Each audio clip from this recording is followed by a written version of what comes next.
Welcome to the ML classes. As our platform promised you all the students that we give the quality of top-notch questions, and in that regarding, I am going to starting the modern history PYQ series. And in this PYQ series, you got all the authenticated questions, which are the previous year questions of every state PCS exam. So, for your well wishes for your exam, and I am starting the very first question, and very first topic is our modern history, that the advent of the Europeans and the British consolidation of power in India.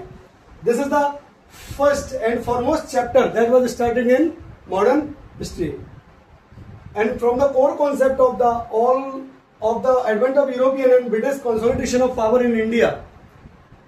And the very first question regarding this topic is, who among the following was the first Portuguese governor in India?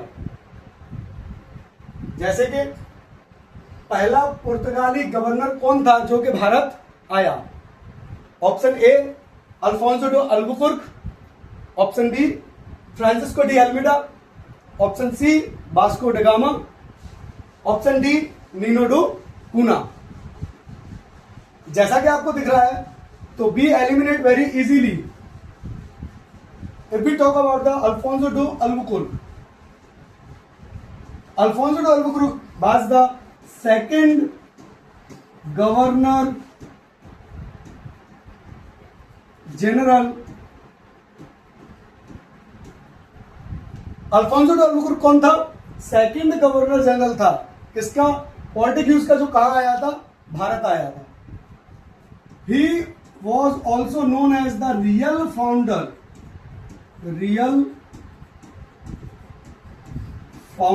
of Portuguese. इसे हम दूसरा नाम क्या देते हैं? Real founder of Portuguese भी इसे बोला जाता है. Come to the option B. Option B was the Francisco de Almeida. Francisco de Almeida came to India. कब आया था? Came to India in 1505. Francisco de Almeida came to India in 1505. Francisco de Almeida 1505 में भारत आता है, और ये क्या करता है? He initiated the blue water policy. और ये ब्लू वाटर पॉलिसी का क्या कर देता है? शुभारंभ कर देता है. And the option C regarding the Vasco da Gama. Vasco da Gama क्या कोई गवर्नर था? वास्को ड गामा कोई गवर्नर नहीं था. वास्को ड गामा कौन था? एक पोर्टुगीज सेलर था, जो कि हमारे इंडिया तक के लिए फॉर ट्रेडिंग के लिए सी रूट ढूंढते ढूंढते कहां पहुंचा था? कैलीकट पहुंचा था. तो ही वॉज सेलर. ये कौन था? सेलर था. पूछा क्या है? First governor. तो ये ऑप्शन तो वैसे ही एलिमिनेट हो जाता है.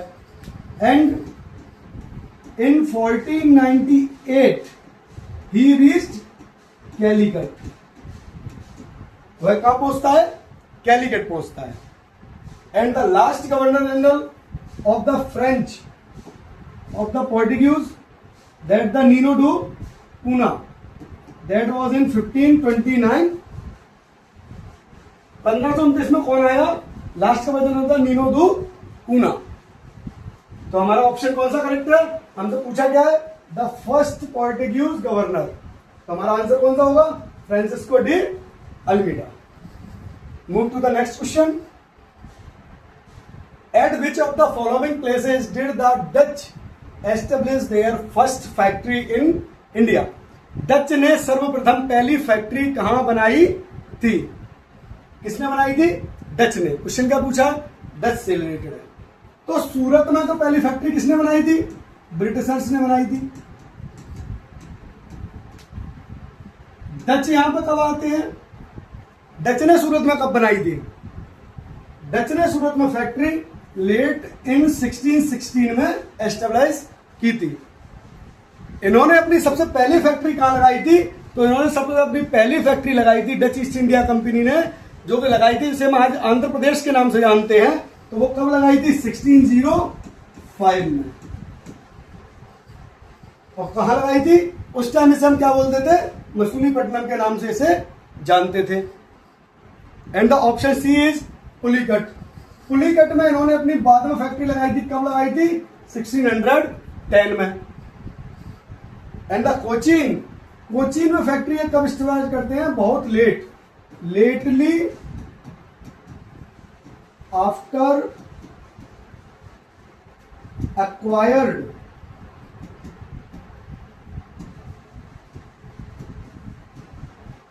From Portuguese.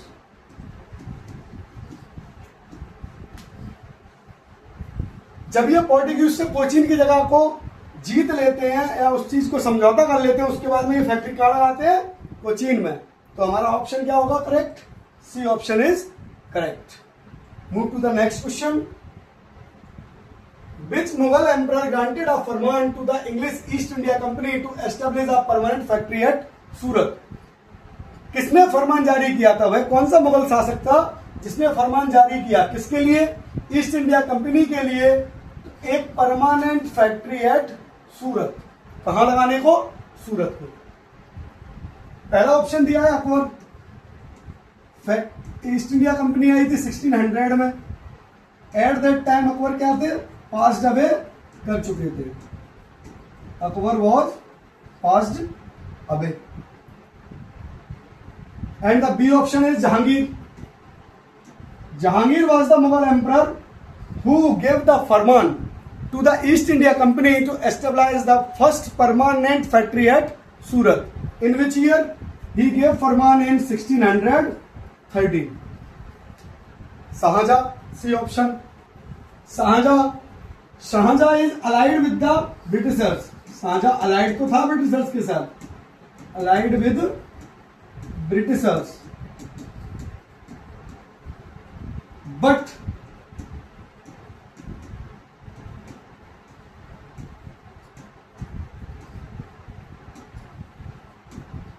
बट उसने ऐसा कोई फरमान जारी नहीं किया था।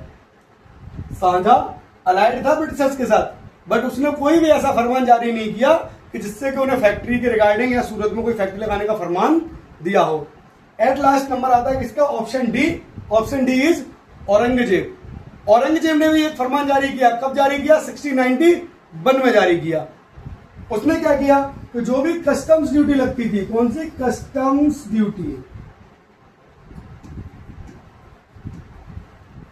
उसने क्या किया? कस्टम्स ड्यूटी थे ब्रिटिशर्स को, इसे ब्रिटिशर्स को एग्जेम्प्ट कर दिया कि आपको कोई कस्टम ड्यूटी नहीं देनी है। तो हमारा ऑप्शन करेक्ट क्या है? Jahangir. And move on the next question. Question number 4। This is the chronological order of the arrival of the different companies in India. This is the repeated question which were repeated in 2009, 17 and 21। ऐसे question chronological order वाले बहुत ज्यादा repeat होते रहते हैं, तो हम focus करेंगे। तो फ्रेंच ईस्ट इंडिया कंपनी कब आती है? 1664 में। डच कब आते हैं? 1602 में। पोर्टुगीज कब आते हैं? 1498 में। एंड इंग्लिश कब आते हैं? 1608 में। इस बेसिस पे हमारा क्रोनोलॉजिकल ऑर्डर क्या बना? 3, 2, 4, 1, यानी कि ऑप्शन 1 इज करेक्ट। हमारा ऑप्शन कौन सा करेक्ट है? Option 1 is correct. Next question. The French East India company, जिसे फ्रेंच में Compagnie des Indes Orientales was established during the reign of. तो जो फ्रेंच ईस्ट इंडिया कंपनी बनी या जब वो स्थापित हुई तो किस राजा के राज में हुई? पहला ऑप्शन है Louis 13। Louis 13। East India Company कब बनी? 1664 में। ईस्ट इंडिया कंपनी कब बनी? फ्रेंच ईस्ट इंडिया कंपनी कब बनी? 1664 में। बट इनका कार्यकाल कितना था? 1610 से लेके 1640 3। तो इनके रेन में तो ईस्ट इंडिया कंपनी नहीं बनी। And the foremost second option is Louis 16। When the French East India Company was established he was the ruler. कौन रूलर था? लुइस 14। एंड उसका दूसरा नाम क्या लिया जाता था? इसे हम सन किंग के नाम से बोलते थे। क्या बोलते थे? Sun king. And this was correct answer. So next question is which of the following treaties ended the first Carnatic war? पहला कार्नेटिक वॉर किस ट्रीटी के साथ खत्म हुआ? तो पहला ऑप्शन आता है ट्रीटी ऑफ पेरिस। कौन सी ट्रीटी? Treaty of Paris. जो ट्रीटी ऑफ पेरिस कंक्लूड हुई थी वो किसे कंक्लूड करती है? थर्ड कार्नेटिक वॉर को।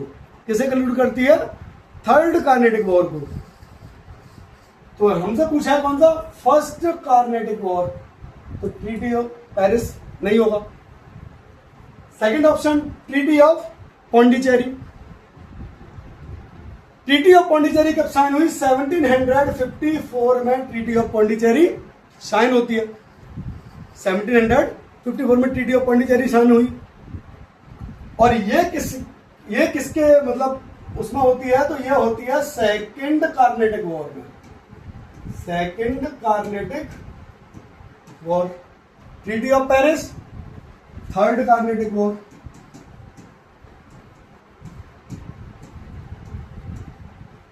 ठीक है। Option C treaty of Aix-la Chapelle. This was the treaty जो कब साइन हुई थी? After the first Carnatic war. Treaty of Aix-la Chapelle. This was the right answer. And in which year? 1748। And there is one more option treaty of Allahabad. Treaty of Allahabad कब sign हुई थी? 1765 after the battle of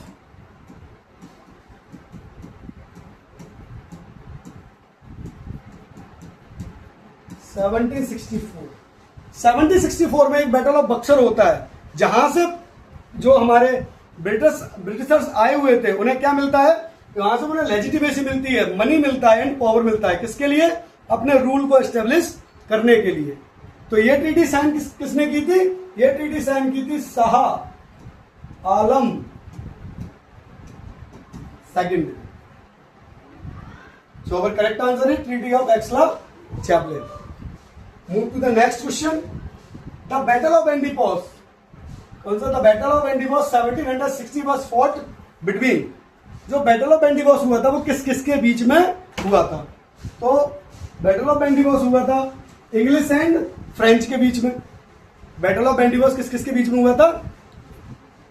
English and French के बीच में। English की तरफ से कौन था? Sir Eyre Coote. इंग्लिश की तरफ से कौन थे? सर आयरकूट अध्यक्षता कर रहे थे इंग्लिश की तरफ से। एंड फ्रेंच की तरफ से कौन थे? फ्रेंच की तरफ से आपने एक नाम सुना होगा, काउंट डी लैली। फ्रेंच की तरफ से कौन अध्यक्षता कर रहा था? काउंट डी लैली।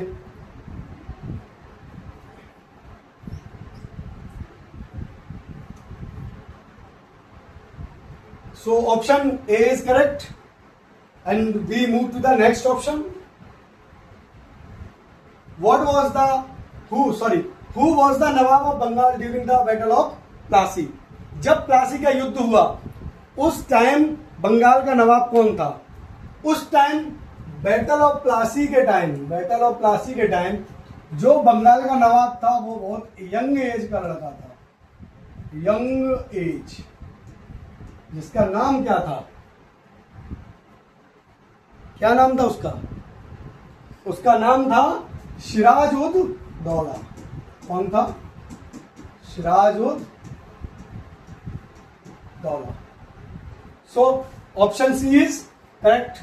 Who is Mir Jafar? Mir Jafar was the commander in chief of Siraj ud Daula. तो this was wrong. Mir Qasim कौन था?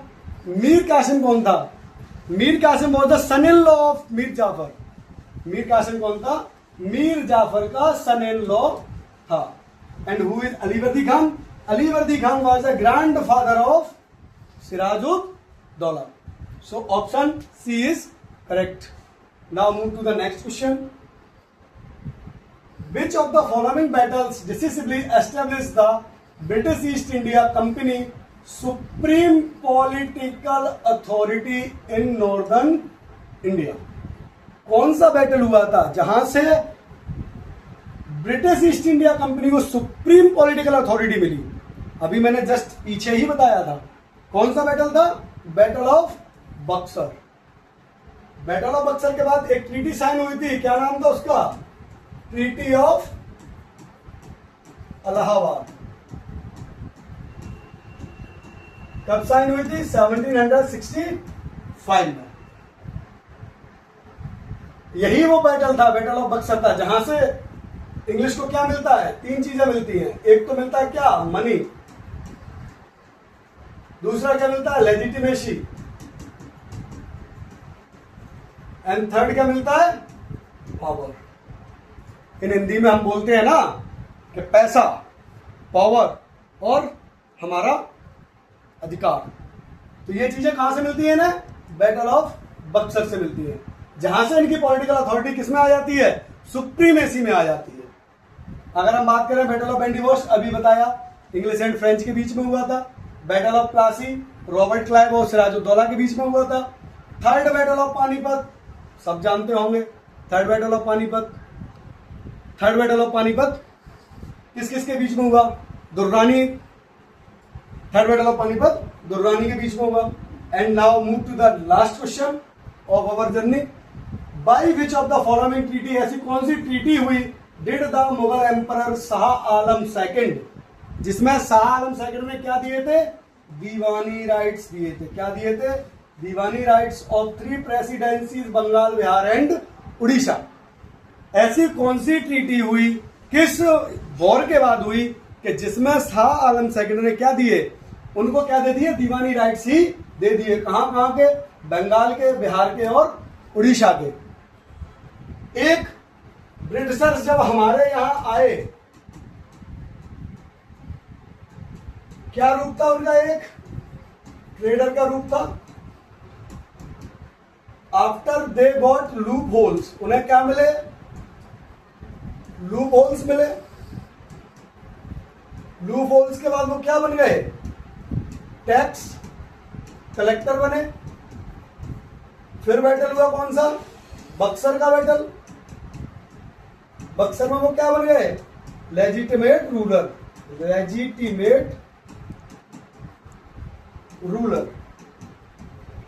क्या बन गए वो? लेजिटिमेट रूलर बन गए.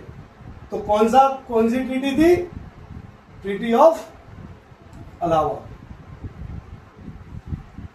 ओके, सो आज हम इसी के साथ में यही क्लोज करते हैं. And for the next class I have given you more and more questions regarding to this topic. So thank you very much. Meet you next day.